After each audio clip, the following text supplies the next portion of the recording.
Yes, you had one of Baker's sons as well as another relative. They were in courtroom and they were emotional throughout, even the judge expressing what a tough situation this was. It's taken months to get to this point, but what happened back in July at this ATM in University City is something that is now starting to see some sense of closure.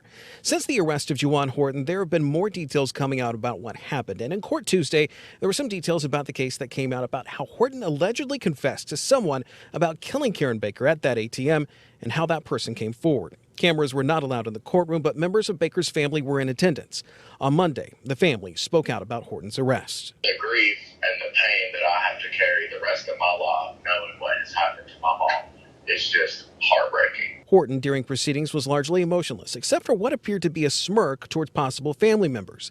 The judge setting no bond for his charges, the judge herself expressing heartfelt words to Baker's family as they dealt with seeing her alleged killer for the first time. I'm angry, I'm sad, but I also pity him. He has ruined his life. Baker's family told us that what happened in court was a lot to process, a tough day, but one they say needed to come.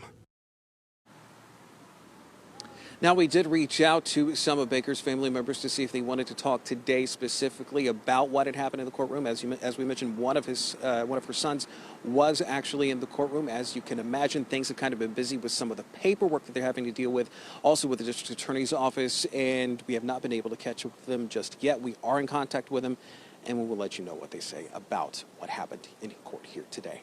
Live in Uptown, Derek Dellinger, Queen City News.